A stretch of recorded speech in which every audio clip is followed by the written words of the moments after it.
ପାଣ ଲୋକ ବୋଲି ଘୃଣା କଲେ। ସେ ବାହା ହେଇଛନ୍ତି। ସମସ୍ତେ ବାହାଇଛି ସେ ପ୍ରଭୁଙ୍କୁ ଜାଣିଛି। ଏବେ ମଧ୍ୟ ଆପଣଙ୍କର ହିନ୍ଦୁ ଆକା ଅଛନ୍ତି ସମସ୍ତେ। ଏବେ ଯାଏ ଅଛନ୍ତି। ହେଲେ ଆପଣ ଏଇଠି ଆସିଲେ ଶାଶୁ ଘରକୁ ଆସିଲେ କେଉଁ ସାଲରେ ଆସିଲେ ଆପଣଙ୍କୁ ମନେ ଅଛି? ଶାଶୁଙ୍କୁ ସେ କାହିଁକି ଗ୍ରହଣ କଲେ? ବାଧ୍ୟ ବାଧକ ହେଇକି ଗ୍ରହଣ କରିଛନ୍ତି ନା ତାଙ୍କର ସ୍ୱ ଇଚ୍ଛାରେ ଗ୍ରହଣ କରିଛନ୍ତି ଆମେ ପଚାରିବା। ନାଇଁ ମୋର ସ୍ୱ ଇଚ୍ଛାରେ। ସମସ୍ତଙ୍କୁ ପ୍ରେଜ୍ ଦ ଲର୍ଡ। ଆଶା କରୁଛି ଆପଣମାନେ ଭଲରେ ଥିବେ ପ୍ରଭୁଙ୍କ ଠାରେ। ପୁନର୍ବାର ପ୍ରଭୁ ମୋତେ ସୁଯୋଗ ଦେଇଛନ୍ତି ପଡ଼କାଷ୍ଟ ମାଧ୍ୟମରୁ ଜଣେ ମାଆଙ୍କର ସାକ୍ଷ୍ୟ ନେବା ନିମନ୍ତେ। ତେଣୁ ପ୍ରଭୁଙ୍କୁ ବିଶେଷ ଧନ୍ୟବାଦ ଦିଏ। ଆଉ ଆପଣମାନଙ୍କୁ ମୁଁ ଧନ୍ୟବାଦ ଦେଉଛି ଯେ ଆମମାନଙ୍କର ଚ୍ୟାନେଲ ପ୍ରତ୍ୟେକ ଥର ଆପଣମାନେ ଦେଖୁଛନ୍ତି, ଭଲ ପାଇବା ଦେଉଛନ୍ତି, ଲାଇକ୍ କରୁଛନ୍ତି। ତେଣୁ ବିଶେଷ ପ୍ରଭୁ ଆପଣମାନଙ୍କୁ ଆଶୀର୍ବାଦ କରନ୍ତୁ। ଏମିତି ହିଁ ଆପଣମାନେ ଭଲ ପାଇବା ଦିଅନ୍ତୁ। ଅନୁରୋଧ କରିବି ଏହି ସାକ୍ଷ୍ୟ ଆରମ୍ଭରୁ ଶେଷ ପର୍ଯ୍ୟନ୍ତ ଦେଖନ୍ତୁ ଏବଂ ଭଲ ଲାଗିବ ତେବେ ଲାଇକ୍ କରିବେ, ସେୟାର କରିବେ, ସବସ୍କ୍ରାଇବ୍ କରିବେ। ଆଉ ମାଆଙ୍କର ସାକ୍ଷ୍ୟ ଆପଣମାନଙ୍କୁ କେମିତି ଲାଗିବ ତାହା କମେଣ୍ଟ ମାଧ୍ୟମରେ ଜଣାଇବେ ନିହାତି। ତ ଚାଲନ୍ତୁ ଆମେ ମାଆଙ୍କୁ ଆମ ଚ୍ୟାନେଲରେ ସ୍ୱାଗତ କରିବା। ହେଲେ ମା ଆପଣ ଭଲ ଅଛନ୍ତି? ହଁ ଭଲ ଅଛ। ହେଲେ କ'ଣ ଖାଇଲେ ମା? ଭାତ। ଭାତ ସାଙ୍ଗରେ ଆଉ କ'ଣ ତୁଣ କ'ଣ ରୋଷେଇ କରିଥିଲେ? ଶାଗ। ଆଚ୍ଛା ଆଚ୍ଛା, କି ଶାଗ ମା? ବୋଇତାଳୁ ଶାଗ, ଗଦଳ ଶାଗ। ଆଚ୍ଛା, ବୋଇତାଳୁ ଶାଗ ଏବଂ ଗଦଳି ଶାଗ ଆପଣମାନେ ଖାଇଛନ୍ତି କି ନାହିଁ ଆମେ ଜାଣିନୁ, କିନ୍ତୁ ହଁ ମା କହୁଛନ୍ତି ତାହା ଏକ ବିଲ ଯାକ ରହିଥାଏ। ତ ଯେତେବେଳେ ଖାଆନ୍ତି ବହୁତ ଭଲ ଲାଗିଥାଏ। ଆପଣ ଗୁଦ ମିଶାଇଥିଲେ? ହଁ, ସେଇଟା ଔଷଧ ବି ହବ। ଆଚ୍ଛା, ଦେଖନ୍ତୁ ମା କହୁଛନ୍ତି ସେଇଟା ଚେରମୂଳିକ ଔଷଧ ମଧ୍ୟ ହେଇପାରିବ ଶରୀର ପାଇଁ। ତାଙ୍କର ବାପା ତାଙ୍କର ହଜବେଣ୍ଡ କହିଥିଲେ ପୁଣି କ'ଣ ବୋଲି କହିଥିଲେ ମା? ଔଷଧ ହବ ବୋଲି କହିଥିଲେ ସେ ଗଦଳି ଶାଗ। ଆଚ୍ଛା ଆଚ୍ଛା ଆଚ୍ଛା। ହେଲେ ଆପଣମାନେ ଦେଖିପାରୁଛନ୍ତି ମାଆଙ୍କୁ, ବହୁତ ବୃଦ୍ଧ, ତାଙ୍କର ବୟସ କମ୍ ସେ କମ୍ 70 ପରେ ହେଲାଣି। ଆଜ୍ଞା ନା 70 ପରେ ହେଲାଣି। ଆଉ ତାଙ୍କର ଅନେକ ଏକ୍ସପିରିଏନ୍ସ ଅନୁଭୂତି ରହିଛି ଯେ କେମିତି ସେ ପ୍ରଭୁ ଯୀଶୁଙ୍କୁ ଗ୍ରହଣ କରିଛନ୍ତି ଆଉ କେମିତି ତାଙ୍କର ଜୀବନ, କେମିତି ଅନେକ ତାଙ୍କ ଜୀବନରେ ଅନୁଭୂତି ଅଛି। ତ ଚାଲନ୍ତୁ ଆମେ ଜାଣିବା ତାଙ୍କ ବିଷୟରେ ଯେ ତାଙ୍କେ ପ୍ରଭୁ ଯୀଶୁଙ୍କୁ କେମିତି ଜାଣିଲେ, କେମିତି ଗ୍ରହଣ କଲେ। ମା ଆପଣ ପ୍ରଭୁ ଯୀଶୁଙ୍କୁ କେମିତି ଜାଣିଲେ ଏ ବିଷୟରେ ଟିକେ କୁହନ୍ତୁ ଆମର ଦର୍ଶକମାନଙ୍କୁ। ମୁଁ ଆମ ଗାଁରେ ହିନ୍ଦୁ ଅଛନ୍ତି, ଏବେ ଯାଏ ଅଛନ୍ତି। ଆପଣଙ୍କର ଗାଁ କେଉଁଠି? ଜନ୍ମ ଗାଁ? ଜନ୍ମ ଗାଁ ହେଉଛି ଦାରିଙ୍ଗବାଡ଼ି। ଆଉ ଏଇଠି ସାନିକିତାରେ ଆସିକିରି ଆମେ ରହିଲୁ। ଆଉ ବାପା ଆଣିଲେ ଏଇଠିକି। ଆଉ ଏଇଠି ରହିଲୁ, ଆମେ ଏଇଠି ବଢ଼ ହେଇଛୁ। ଆଉ ଆମ ଗାଁରେ ସବୁ ହିନ୍ଦୁ ଅଛନ୍ତି। ମୁଁ ଇଆଡ଼େ ଶାଶୁଘର ଆସିକିରି ସେ ପ୍ରଭୁଙ୍କୁ ଜାଣିଛି। ତ ଏବେ ମଧ୍ୟ ଆପଣଙ୍କର ପରିବାରରେ ସରାହାନିକେତା ଦାରିଙ୍ଗବାଡ଼ିରେ ହିନ୍ଦୁ ଆକା ଅଛନ୍ତି ସମସ୍ତେ? ଅଛନ୍ତି, ଏବେ ଯାଏ ଅଛନ୍ତି। ହେଲେ ଆପଣ ଏଇଠି ଆସିଲେ, ଶାଶୁ ଘରକୁ ଆସିଲେ କେଉଁ ସାଲରେ ଆସିଲେ ଆପଣଙ୍କୁ ମନେ ଅଛି? ମାନେ 70 ବର୍ଷ ପୂର୍ବରୁ ଆସିଥିଲେ? ହଁ ହଁ, ଠିକ୍ ଅଛି। ଆଉ ମାଆଙ୍କୁ ତ ଏତେ ମନେ ପଡ଼ୁନାହିଁ, ହେଲେ ମଧ୍ୟ ପ୍ରଭୁ ଯୀଶୁଙ୍କୁ ସେ କାହିଁକି ଗ୍ରହଣ କଲେ? ବାଧ୍ୟ ବାଧକ ହେଇକି ଗ୍ରହଣ କରିଛନ୍ତି ନା ତାଙ୍କର ସ୍ୱ ଇଚ୍ଛାରେ ଗ୍ରହଣ କରିଛନ୍ତି ଆମେ ପଚାରିବା।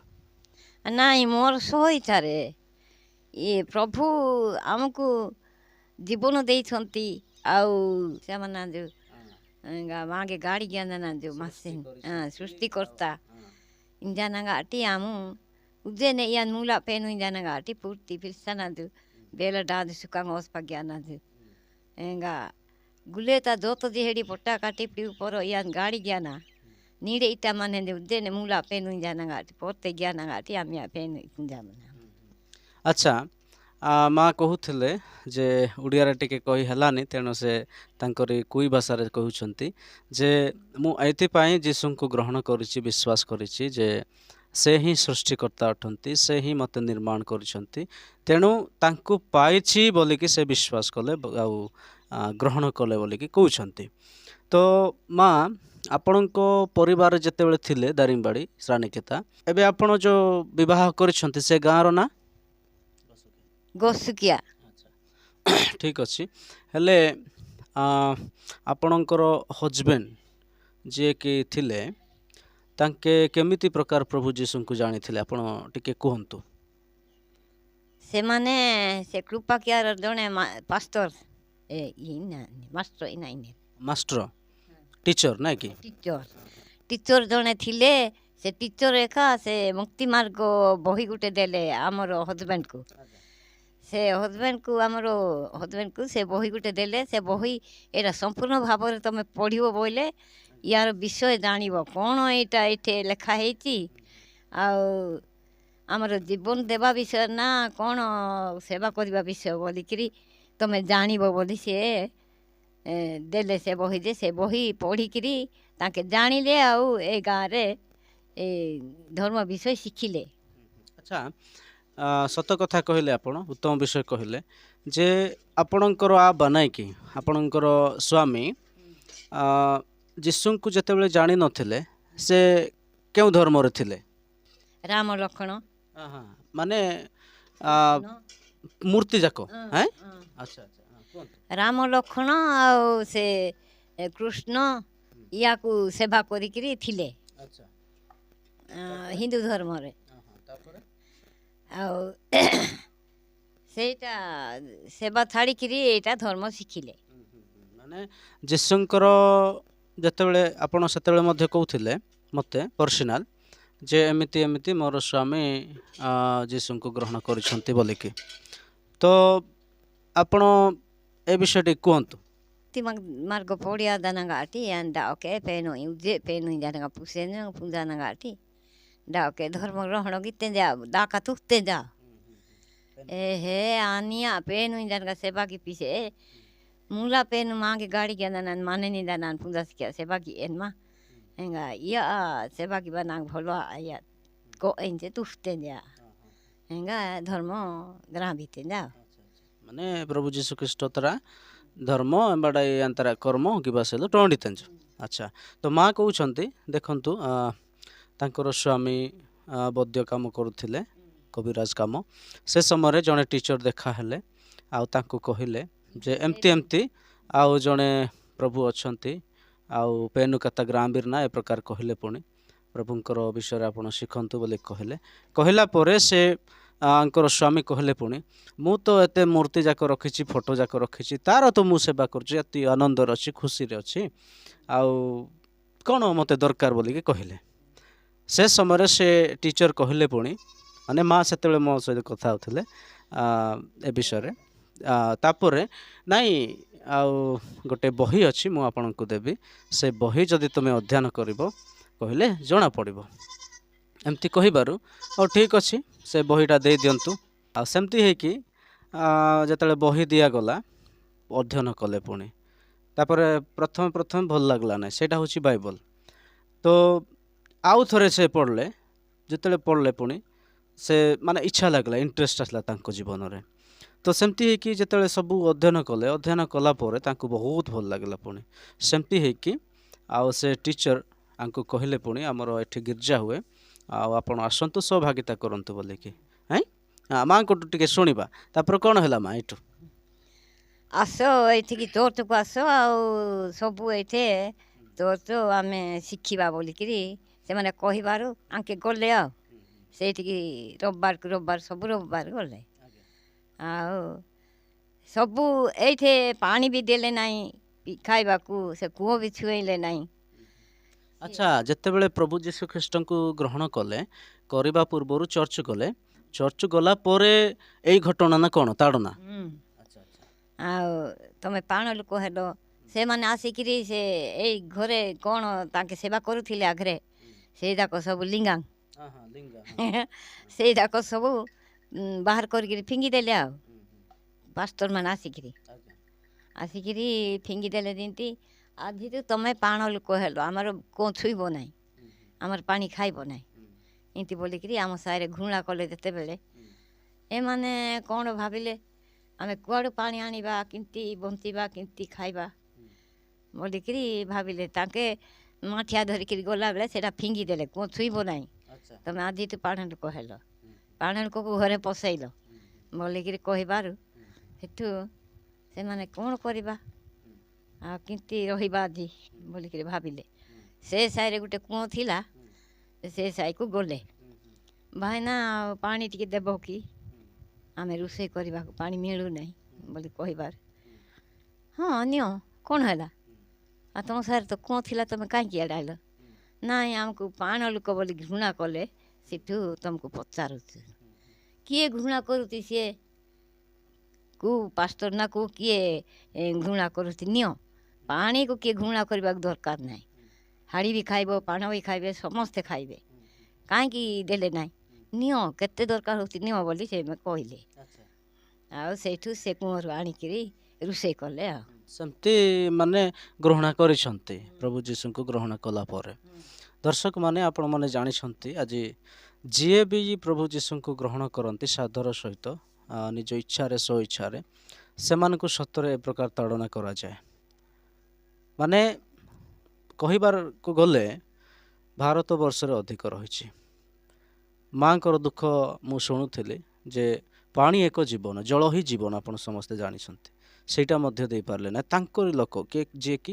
ଏସିରେ ମାନେ ଏସଟିରେ ଯେଉଁ ବାସ କରୁଛନ୍ତି ମାନେ ଆଦିବାସୀ କାଷ୍ଟରେ ସେମାନେ ନିଜ ଲୋକକୁ ନିଜେ ଦେଇପାରିଲେ ନାହିଁ ଏହା ଏକ ସେମାନେ ଜାଣିନାହାନ୍ତି ଆଉ ଅନ୍ୟମାନଙ୍କର ଶୁଣିକି ଏପରି କରିଛନ୍ତି କିନ୍ତୁ ଯୀଶୁଙ୍କ ବିଷୟରେ ଯଦି ଆମେ ଜାଣିବା ସେ ଜିହୁଦୀ ଆଉ ପରମ୍ପରାରେ ସେ ଜନ୍ମଗ୍ରହଣ କରିଥିଲେ ପୃଥିବୀର ସବୁଠୁ ବଡ଼ ଧର୍ମ ହେଉଛି ବଡ଼ ଜାତି ହେଉଛି ଜିହୁଦୀ ସେ କ'ଣ ପାଣ ଥିଲେ କି ଯୀଶୁଖ୍ରୀଷ୍ଟ ସେ ପାଣ ନୁହନ୍ତି ସେ ହେଉଛନ୍ତି ସବୁଠୁ ପୃଥିବୀର ଏକ ବଡ଼ ଜାତି ଇଏରେ ଜନ୍ମ ହେଇଛନ୍ତି ତ ଏ ବିଷୟ ଆମେ ଜାଣିବା ଦରକାର ଇତିହାସ ଆମେ ଜାଣିବା ଦରକାର ତ ମା ଆଉ ତାପରେ କ'ଣ ହେଲା ଆଗକୁ ଆଉ ସେଇଠୁ ସେମାନଙ୍କର କଥା ଶୁଣ ନା ସେମାନେ ଖ୍ରୀଷ୍ଟାନ କରିବେ ଆଉ ତାଙ୍କର ସାଇକି ଯାଅ ନା ଆଉ ତାଙ୍କ ସାଥିରେ କଥା ହେବ ନାହିଁ ଆଉ ସେମାନେ ପାଣ ହେଲେ ଆଉ ତାଙ୍କ ଘରକୁ ଯାଇକରି ଖାଇବ ନାହିଁ ସେ ସବୁ କାଟିଦେଲେ ଆଉ ଆମର ଆଦିବାସୀ ଲୋକ ଏକା ସେ ସବୁ କାଟିଦେଲେ ଆଉ ଆମ ସାଥିରେ ମିଶିଲେ ନାହିଁ ଆଉ ସବୁ ପାଣ ଲୋକ ବୋଲିକିରି ଆଉ ଯେତିକି ଲୋକ କହିଲେ ଯେ ସେ ବିଦେଶୀ ଧର୍ମ ସେଇଟା ଆମର ଗାଁର ଧର୍ମ ନାହିଁ ସେ ବିଦେଶୀ ଧର୍ମ ଗ୍ରହଣ କର ନା ତା ବିଦେଶୀ ଧର୍ମକୁ ଗ୍ରହଣ କରିବା କଥା ନାହିଁ ବୋଲି କହିଲେ ଆଉ ତ ଦେଖୁଥିଲେ ମାନେ ଶୁଣୁଥିଲେ ଆପଣମାନେ ମାଙ୍କ ପାଟିରୁ ବିଦେଶୀ ଧର୍ମ ବୋଲି କହୁଛନ୍ତି ଆଉ ଇସ୍ରାଏଲ ହେଉଛି ପୃଥିବୀର ସବୁଠାରୁ ମଝି ଜାଗା ସେଇଠି ଯୀଶୁଙ୍କର ଜନ୍ମଗ୍ରହଣ ହୋଇଥିଲା ତ କାହିଁକି ହେଇଥିଲା ଆମେ ସମସ୍ତେ ଜାଣିଛୁ ଯେ ସମସ୍ତ ଦେଶକୁ ପରିତ୍ରାଣ ଦେବା ନିମନ୍ତେ ଯୀଶୁଖ୍ରୀଷ୍ଟ କୌଣସି ଧର୍ମ ପରିବର୍ତ୍ତନ କରିବା ପାଇଁ ଆସିନଥିଲେ ସେ ପରିତ୍ରାଣ ଦେବା ନିମନ୍ତେ ଆସିଥିଲେ କିନ୍ତୁ ଅଜାଣତରେ ଅନେକ ଲୋକ ଆଉ ଅନେକ ଲୋକମାନଙ୍କର କଥା ଶୁଣିକି ଏ ପ୍ରକାର କରୁଛନ୍ତି କିନ୍ତୁ ଯୀଶୁଖ୍ରୀଷ୍ଟ ତା ପୂର୍ବରୁ କହିଛନ୍ତି ମୋ ନାମରେ ତୁମକୁ ତାଡ଼ନା କରିବେ ଆଉ ଯିଏ ତାଡ଼ନା ପାଉଛି ସେ ଧନ୍ୟ ମା ଧନ୍ୟ ତାଙ୍କର ପରିବାର ଧନ୍ୟ ତ ସେମିତି ଆପଣଙ୍କର ଗସୁକିଆରେ ପ୍ରଥମେ ଆପଣଙ୍କର ସ୍ୱାମୀ ହିଁ ପ୍ରଭୁ ଯୀଶୁଙ୍କୁ ଗ୍ରହଣ କରିଥିଲେ ଏମାନେ ଭାଇକୁ ଲୋକ କହିଲେ ଯେ ତାଙ୍କର ପୁଅକୁ ବଡ଼ ପୁଅକୁ ସେ ହାଇସ୍କୁଲରେ ଜଏନ୍ କଲେ ନାହିଁ ସେମାନେ ଖ୍ରୀଷ୍ଟିଆନ ଲୋକ ପାଣ ଲୋକ ସେ ଖ୍ରୀଷ୍ଟିଆନ ଲୋକକୁ ଏଇଟା ପଢ଼ା ହେବ ନାହିଁ ହାଇସ୍କୁଲରେ ପଢ଼ା ହେବ ନାହିଁ ବୋଲିକିରି କହିଲେ ଆଉ ସେଇଠୁ ସେ ଆମର ବାପା କହିଲେ ଯେ ନାଇଁ ମୁଁ ଏ ଧର୍ମ ନ ଶିଖିଲେ ନାହିଁ ସିନା ମୋ ପୁଅ ପାଠ ପଢ଼ୁ ମୁଁ ହିନ୍ଦୁ ହେବି ବୋଲି କହିଲେ ଆଉ ମାନେ ବଡ଼ ଭାଇ ନା ତାପରେ କ'ଣ ହେଲା ଆଉ ସେଠୁ ରହିଲେ ସେମାନେ ଗିର୍ଜାକୁ ବି ଆସିଲେ ନାହିଁ ପରା ଆସିଲେ ନାହିଁ ଆଉ ରହିଲେ କାହିଁକି ଜଏନ୍ କରିବେ ନାହିଁ କାହିଁକି ପଢ଼େଇବେ ନାହିଁ ସେଇଟା କ'ଣ ତାଙ୍କର ଅଧୀନରେ ତିଆରି ହେଇଛି କି ସେଇଟା ତ ସରକାର ଗଭର୍ଣ୍ଣମେଣ୍ଟରେ ତିଆରି ହେଇଛି ସ୍କୁଲ ଯାକ ଆଉ କାହିଁକି ସେମାନେ ପଢ଼େଇବେ ନାହିଁ ଆସ ବୋଇଲେ ହେଲେ ସେ ଆମର ଦେଶରୁ ଆସିଲେ ନାହିଁ ଆଉ ପଛେ ସେ ପୁଅ ସେଇଠି ନୂଆ ଗାଁରେ ହାଇସ୍କୁଲରେ ପଢ଼ିଲା ପଢ଼ିବାରୁ ସେଇଠୁ ରହିଲେ ପରେ ସେଇଠୁ ସେ ବଡ଼ ପୁଅ ଫେଲ୍ ହେଲେ ଫେଲ୍ ହେବାର ଘରକୁ ଆସିଲେ ସେଇଠୁ ଏକା ଚର୍ଚ୍ଚକୁ ଆସିଲେ ମାନେ ଆସିଲେ ନାଇଁ କି ତାପରେ ଆଉ ପଛକୁ ଫେରିଲେ ନା ମାନେ ଲାଗାତାର ରହିଲେ ନାଇଁ ସେଇଠୁ ଆସିଲେ ଚର୍ଚ୍ଚକୁ। ହଁ। ତାଙ୍କର ଛୁଆ ପିଲା ସବୁ ଯୀଶୁଖ୍ରୀଷ୍ଟଙ୍କୁ ଗ୍ରହଣ କଲେ। ହୁଁ। ହେଲେ ଆପଣଙ୍କର ପିଲା ଛୁଆ କେତେଟା ମା? ଆମ ଦେଢ଼ଶୁରର ଆପଣଙ୍କର ଆମର ଆଜ୍ଞା 6ଟା। ଛଅଟା ନାଇଁ ହୁଁ। ପୁଅ କେତେଟା? 3ଟା ଝିଅ 3ଟା। ଛଅଟା ନାଇଁ କି ସମସ୍ତେ ବାହା ହେଇଛନ୍ତି? ହଁ ସମସ୍ତେ ବାହା ହେଇଛନ୍ତି। ଗୋଟେ 3ଟାର ମା ହେଇକିରି ଇଏ ଇଏ ହେଲେ ଆଉ ମରିଗଲେ। ଆଚ୍ଛା ଆଚ୍ଛା ହେଲେ ଆପଣ ଆପଣଙ୍କର ପୁଅ ମାନେ କିଛି ଏମିତି ଚାକିରି ବାକିରି କ'ଣ କରୁଛନ୍ତି? ନାଇଁ ସାନଟା ଏକା ଚାକିରି କରୁଛି। ଦି ଲୋକ ନାଇଁ ଚାଷ ବାସ କରିକିରି ବଞ୍ଚୁଛନ୍ତି ଆଉ। ଆଚ୍ଛା ଆଚ୍ଛା ଭଲ କଥା। ହେଲେ ଆପଣ ଉତ୍ତମ ବିଷୟ କହିଲେ ଯାହାକି ବାସ୍ତବ ଆପଣଙ୍କ ଜୀବନରେ ହେଇଛି ଆପଣମାନଙ୍କର ପରିବାରରେ ହେଇଛି ସେ ବିଷୟରେ ଶୁଣେଇଛନ୍ତି। ପ୍ରଭୁ ଆପଣଙ୍କୁ ଆଶୀର୍ବାଦ କରନ୍ତୁ। ଆଉ ଆଜି ପର୍ଯ୍ୟନ୍ତ ଆପଣଙ୍କର ମୁଁ ସମର୍ପଣ ଜୀବନ ଦେଖୁଛି। ଦର୍ଶକ ବନ୍ଧୁମାନେ ଆପଣମାନଙ୍କୁ କହିବି ମା ପ୍ରଭୁଙ୍କର କାର୍ଯ୍ୟରେ ବହୁତ ଆଗୁଆ ଏବେ ପର୍ଯ୍ୟନ୍ତ 70 ବର୍ଷ ଅଧିକ ହେଲାଣି। କ୍ଲାସ ହେଉଥାଏ ସେଠିକୁ ଯାଆନ୍ତି, ଉପାସନା ହେବ ସେଠୁକୁ ଯାଆନ୍ତି, ସଭା ହେବ ସେଠୁକୁ ଯାଆନ୍ତି, ମାନେ ପ୍ରତ୍ୟେକ ରବିବାର ସେ ସହଭାଗିତା କରିବା ପାଇଁ ଯାଆନ୍ତି। ମାଆଙ୍କଠୁ ଆମେ ଶିଖିବା ଦରକାର। ମା ଏକ ଆଦର୍ଶ ଆମମାନଙ୍କ ପାଇଁ। ତ ଆପଣ ଯେତିକି ଆମର ପ୍ରଭୁଙ୍କର ଲୋକମାନେ ଦେଖୁଛନ୍ତି ଅନେକ ଜୀବନରେ ଆଜି ମଧ୍ୟ ତାଡ଼ନା କରୁଛନ୍ତି, ତାଡ଼ନା ପ୍ରାପ୍ତ ହେଉଛନ୍ତି। ସେମାନଙ୍କୁ ଆପଣ କ'ଣ କହିବା ପାଇଁ ଚାହୁଁଛନ୍ତି? ನೆಗಾಡೆ ಪೇನ್ ಕಥ ಪುನಃ ಕರ್ಮ ತಾಡನ ಬಾನೆ ಹಿಂಗ ಇಷ್ಟಾನ ನೆಗಾಡೆ ಪೇನು ಯಾನೆಂದು ಯಾನ್ ಸೇಲು ಬಿಪ್ಪತ್ ಗಾನೆ ಗೊಟ್ಟಿಯಾನೆ ಹಿಂಗೆ ತಾಡನ ಅಂಟು ಬಾನೆ ಹಿಂಗ ಅಂದು ಸೋಹಿ ಆವ ದೊರ್ಕಾರ ಎಂಬ ಬೆಸ್ಪಾಯಿನೆ ಬಾಯ್ಬಲ್ತಾನಿ ಇರು ಸೋಹಿ ಆದರ್ ಮುಂಡಿ ಆದರ್ ಇಸೆ ಕಾನಿ ಕಾಲೆಂಕಾಲ ನೀಂಬಿನಿ ದಿಯೋ ಪಾಂಡೆರಿಂಜಾನ ಗಾಡಿ ಇಸೆ ಮಾಂದೆ ಹೆಂಗಿ ಈ ಪೂರ್ತಿ ಗಂಡಿಯ ಹನ್ಮಾನಿ ಲೋಕುತ ಸಾತು ಈಕೆ ಮುಂಡಿಯವ ಮೂಪಿಸಿದ ಅಸು ಯಾಡಿಕಿರೋ ಅನಿರೋ ದೇರಿ ಪೊದು ಬೆಸ್ಪಾಯಿನ್ ನೋಲಾದು ಬೆಸಾಸ್ಮ ಸೋಹ್ಯಾವ ದೊರ್ಕರಾನೆ ಹಿಂಗ್ಯಾನ ರಾಯಾಯಿನ ಸಾ ମା ଯେଉଁ କହୁଥିଲେ କୁଇ ଭାଷାରେ ତାଙ୍କେ କହୁଥିଲେ ଯେ ଯେଉଁମାନଙ୍କ ଜୀବନରେ ଏବେ ତାଡ଼ନା ଆସୁଛି ସେମାନଙ୍କୁ ସହ୍ୟ କରିବା ନିତାନ୍ତ ଆବଶ୍ୟକ। ଯେଉଁମାନେ ଶେଷ ପର୍ଯ୍ୟନ୍ତ ଧୈର୍ଯ୍ୟ ଧରି ରହିବେ ସେମାନଙ୍କର ପରିତ୍ରାଣ ଅଛି। ଆଉ ଯଦି ଆପଣ ପ୍ରଭୁ ଯୀଶୁଙ୍କୁ ଜାଣିଲେ, ଗ୍ରହଣ କଲେ, ତାଙ୍କର ଅନୁଗମନ ଯଦି କରୁଛନ୍ତି ନିହାତି ଆପଣମାନଙ୍କ ଜୀବନରେ ତାଡ଼ନା ଆସିବ, ଦୁଃଖ ଆସିବ, ବିପଦ ଆସିବ। କିନ୍ତୁ ସେଥିରେ ମଧ୍ୟ ଆପଣମାନେ ସହ୍ୟ କରିକି ରହିବେ। ନିହାତି ଆପଣମାନଙ୍କ ନିମନ୍ତେ ଏକ ସ୍ୱର୍ଗୀୟ ସ୍ଥାନ ଏବଂ ପରିତ୍ରାଣ ଆପଣମାନଙ୍କ ପାଇଁ ରହିଛି ବୋଲିକି ତାଙ୍କେ କୁଇ ଭାଷାରେ କହୁଥିଲେ। ତ ଆଉ କ'ଣ କହିବେ ମା? ଆଉ କ'ଣ କହିବି? ଆପଣଙ୍କ ପାଇଁ ପ୍ରାର୍ଥନା କରନ୍ତୁ ଆମର ପ୍ରଭୁଙ୍କର ଲୋକମାନେ, ସେଇଟା କହିବେ? କ'ଣ କ'ଣ ଅନୁରୋଧ ଅଛି ଆପଣଙ୍କର? ଏମାନ ide emadiga na piada muhiate ise kani ami dak selu ke dikardip kinana ro anbe bahas side nu angaro anbele budin ota dukanin mise kani ane ma jana ngate adike khorai maner to କହୁଥିଲେ ମା ଅନୁରୋଧ ଆପଣମାନଙ୍କ ପାଇଁ ଯେ ଏବେ 2 ମାସ ହେଲାଣି ନା 1 ମାସ ନାଇଁ କି 1 ମାସ ହେଲାଣି ତାଙ୍କର ମଝିଆ ପୁଅର ସ୍ତ୍ରୀଙ୍କର ଡେଥ୍ ହେଇଗଲା। ଆଉ ତାଙ୍କର ପିଲା ଅଛନ୍ତି, ବଡ଼ ବଡ଼ ହେଇଗଲେଣି।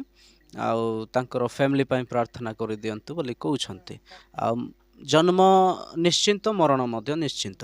ଆପଣ କେଉଁ ଧର୍ମରେ ରୁହନ୍ତୁ, ଜାତିରେ ରୁହନ୍ତୁ, ପ୍ରଥାରେ ରୁହନ୍ତୁ, ଆଉ ଯଦି ଆପଣ ଜନ୍ମ ନେଇଛନ୍ତି ମରିବେ ଦିନେ ନିଶ୍ଚୟ। ତ ସେଥିରେ କିଛି ତାଙ୍କର ପରିବାର ଏବେ ଦୁଃଖରେ ଅଛନ୍ତି, କିନ୍ତୁ ମାଆଙ୍କର ଦୁଃଖ ତ ସେମିତି ଦେଖାଯାଉନାହିଁ। ସେ ପ୍ରାର୍ଥନା କରୁଛନ୍ତି, ଭରସା ବିଶ୍ୱାସ ପରମେଶ୍ୱରଙ୍କ ଠାରେ କରୁଛନ୍ତି, ନିହାତି ପ୍ରଭୁ ସମ୍ଭାଳିବେ ବୋଲିକି। ତ ମା ଧନ୍ୟବାଦ, ଆପଣ ସମୟ କାଢ଼ିଲେ ଦର୍ଶକମାନଙ୍କୁ ସାକ୍ଷ୍ୟ ଦେବା ନିମନ୍ତେ। ଆଉ ପ୍ରଭୁ ଆପଣଙ୍କୁ ପ୍ରଚୁର ଭାବରେ ଆଶୀର୍ବାଦ କରନ୍ତୁ, ଆଉ ଆପଣଙ୍କର ପରିବାରକୁ ଆଶୀର୍ବାଦ କରନ୍ତୁ। ଯାହା ଆପଣଙ୍କର ଇଚ୍ଛା ତାହା ସମସ୍ତ ପରମେଶ୍ୱର ପୁରା କରନ୍ତୁ। ଆଉ ଆପଣ ଆମମାନଙ୍କ ଚ୍ୟାନେଲରେ ଆସିଲେ ପ୍ରଭୁ ଆପଣଙ୍କୁ ପ୍ରଚୁର ଭାବରେ ଆଶୀର୍ବାଦ କରନ୍ତୁ। ତ ଦର୍ଶକ ବନ୍ଧୁ, ଆପଣମାନେ ଦେଖୁଥିଲେ ପ୍ରଭୁଙ୍କର ପ୍ରିୟ ଲୋକମାନେ ଏକ ଜୀବନ୍ତ ସାକ୍ଷ୍ୟ। 70 ବର୍ଷ ପରେ ତାଙ୍କର ବୟସ ହେଲାଣି, କିନ୍ତୁ ସେ ଆଜି ପର୍ଯ୍ୟନ୍ତ ପ୍ରଭୁଙ୍କ ପାଇଁ ଦୌଡ଼ନ୍ତି, ପ୍ରଭୁଙ୍କର ପାଇଁ ବଞ୍ଚନ୍ତି, ସାକ୍ଷ୍ୟ ଦିଅନ୍ତି। ଆଉ ତାଙ୍କର ଅନେକ ଅନୁଭୂତି ଅଛି, କିନ୍ତୁ ତାଙ୍କୁ ମନେ ପଡ଼ୁନାହିଁ। ଆଉ ଯଦି ପ୍ରଭୁ ସୁଯୋଗ ଦେବେ ଆଗାମୀ ଦିନମାନଙ୍କରେ ଆମେ ତାଙ୍କର ସାକ୍ଷ୍ୟ ନେବୁ, ପୁରା ନେବୁ। ଆଉ ଇତିହାସ କଥା କହିଲେ କେମିତି ମାନେ ତାଙ୍କର ସ୍ୱାମୀଙ୍କ ଯୋଗୁଁ ଆଜି ଗୋସୁକିଆରେ 40-50 ପରିବାର ପ୍ରଭୁ ଯୀଶୁଙ୍କୁ ଗ୍ରହଣ କରିଛନ୍ତି ଏବଂ ଅନେକ ଖୁସି ଏବଂ ଆନନ୍ଦରେ ରହୁଛନ୍ତି, ଅନୁଭବ କରୁଛନ୍ତି। ତ ଆପଣମାନଙ୍କୁ ଅନୁରୋଧ କରୁଛି ଏହି ଭିଡ଼ିଓ ଅଧିକ ମାତ୍ରାରେ ସେୟାର କରନ୍ତୁ, ଲୋକ ଜାଣନ୍ତୁ, ଦେଖନ୍ତୁ ଆଉ ପ୍ରଭୁଙ୍କର ନିକଟବର୍ତ୍ତୀ ହୁଅନ୍ତୁ। ତ ଏତିକିରେ ମୁଁ ରଖିବି, ଆଉ ଆପଣମାନେ ସ୍କିପ୍ କରନ୍ତୁ ନାହିଁ। କିଛି କହିବେ ଆପଣ ଆସିଲେଣି।